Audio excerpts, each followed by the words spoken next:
अस्सलाम वालेकुम, this is मुर्शिद Ali and your watching the मुर्शिद टीवी।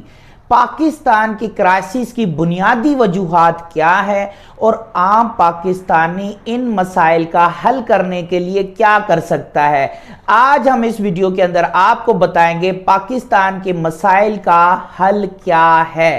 तो बने रहिए, आखिर तक वीडियो को देखिएगा। अगर आपने चैनल को सब्सक्राइब नहीं किया तो चैनल को सब्सक्राइब कर दें और बेल आइकन पर क्लिक कर दें। मैंने उनको कहा कि मैं देख रहा हूं अपनी माशियत को नीचे जाते हुए, और अगर हमारी माशियत नीचे गई तो हमने पहली पाकिस्तान की नेशनल सिक्योरिटी पॉलिसी बनाई थी। उसमें हमने ये लिखा था कि मिलिट्री सिक्योरिटी के अलावा इकोनॉमिक सिक्योरिटी भी चाहिए, और सोवियत यूनियन की मिसाल दी कि जब उनकी इकोनॉमिक सिक्योरिटी खत्म हुई या माशी तौर पर वो नीचे गए तो उनकी मोमेंट टूट गया। किसी भी मुल्क की सलामती के लिए सिर्फ फौज का मजबूत होना लाजमी नहीं, बल्कि सबसे ज्यादा लाजमी ये होता है कि वो माशी तौर पर मजबूत हो। पाकिस्तान के आज के क्राइसिस की बुनियादी वजह है पॉलिटिकल इंस्टेबिलिटी। आज तक 76 सालों में पाकिस्तान को कोई भी स्टेबल डेमोक्रेटिक गवर्नमेंट नहीं मिली जिसने अपना टेन्योर मुकम्मल किया हो और एक ही किस्म की इकोनॉमिक पॉलिसीज को जारी रखा हो। और इस पॉलिटिकल इंस्टेबिलिटी की वजह सिर्फ और सिर्फ अवाम का अनएजुकेटेड या फिर उनके पास शऊर की कमी का होना है, क्योंकि वो सिर्फ खोखले नारों के पीछे भागते रहते हैं और मुल्क की ज़रूरियात और मुल्क की तरक्की के लिए किसी किस्म का फैसला नहीं ले पाते। और यही अवाम का बेसब्रापन आज मुल्क को इन हालात तक ले आया है। पाकिस्तान में आज तक कोई भी इकोनॉमिक पॉलिसी लॉन्ग टर्म नहीं चली, लगातार चलने ही नहीं दिया। हुकूमत बदल जाती है या फिर लोग बदल दिए जाते हैं। वाहिद ज़रूरत इस चीज़ की है आम आवाम इसके लिए आवाज़ उठाए। एक तो ऐसे लीडर्स को लेकर आए जो पॉलिटिकली स्टेबल कर सके, इस कंट्री को एक इंसाफ का निज़ाम कायम कर सके। दूसरी चीज़ ये है कि इकोनॉमिक टीम 10 साल के लिए लगातार आ जाए। मैं तो कहता हूँ 20 साल के लिए लगातार एक इकोनॉमिक टीम हो, गवर्नमेंट के आने जाने से उसको कोई फर्क ना पड़े और वो तमाम तर सख्त फैसले ले सके जो कि इस मुल्क के हालात को बेहतर कर सके। हर हुकूमत आती है और इंपोर्ट्स कंप्रेशन का दावा करती है और कोशिशें भी करती है, लेकिन ये पॉलिसी भी ज़्यादा अरसे तक चलती नहीं है। चूंकि हुकूमत बदल जाती है तो पॉलिसी भी तब्दील हो जाती है। उसके अलावा फॉरेन इन्वेस्टमेंट भी इसी वजह से पाकिस्तान में नहीं आती, क्योंकि इस मुल्क के अंदर दिन ब दिन हर रोज नित नए रोज नई पॉलिसी लगाई जाती है, जिसकी वजह से उनको भी यकीन नहीं होता। असल में लोकल इन्वेस्टर का या फॉरेन इन्वेस्टर का जब तक गवर्नमेंट के ऊपर बिलीव नहीं होगा, और बिलीव कैसे आएगा जब आपके पास एक कंटिन्यूटी चलेगी इकोनॉमिक पॉलिसीज के अंदर। 60s की दहाई में पाकिस्तान ने अपनी एक्सपोर्ट्स को बढ़ाया, क्योंकि मैन्युफैक्चरिंग सेक्टर के अंदर बहुत ज़्यादा काम हुआ और ये काम चला 80s तक।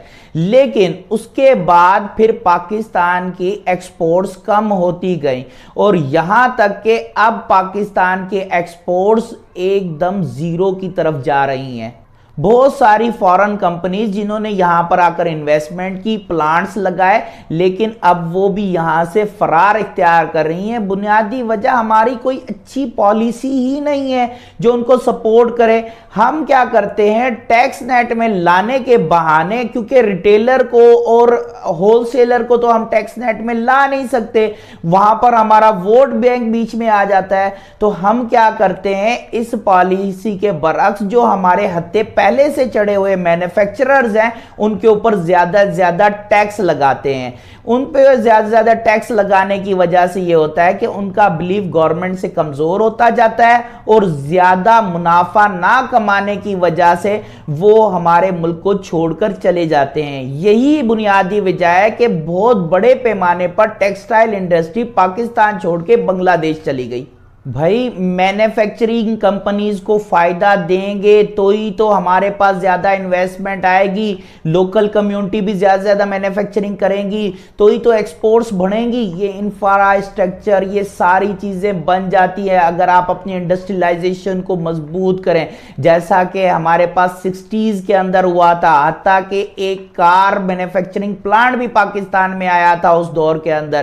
تو بنیادی وجہ یہ ہے کہ عام عوام کو صبر سے کام لینا پڑے گا اور اپنی یکجہتی کو ثابت کرنا ہوگا، ایک ایسی مضبوط حکومت بنانی ہوگی، موقع دینا ہوگا۔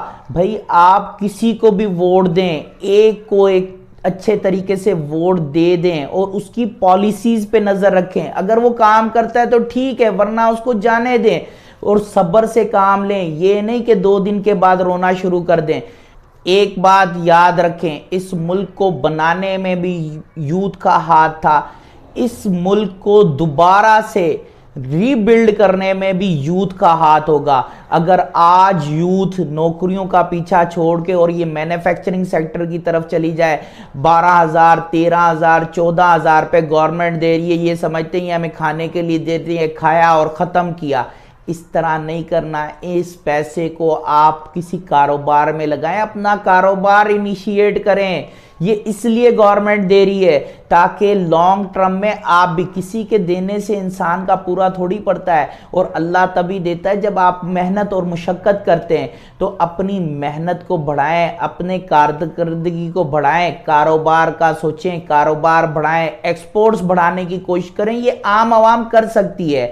اگر آپ کو یہ ویڈیو پسند آئی تو ویڈیو کو لائک کیجئے گا اور شیئر لازمی کیجئے گا، اور اپنی رائے کمنٹ سیکشن میں لازمی دے کر ہمیں بتائیے گا کہ آپ کو کون سے پوائنٹ سے اختلاف ہے۔ Thank you very much. اپنا اور اپنے ارد گرد کے لوگوں کا خیال رکھیے گا۔ اللہ حافظ۔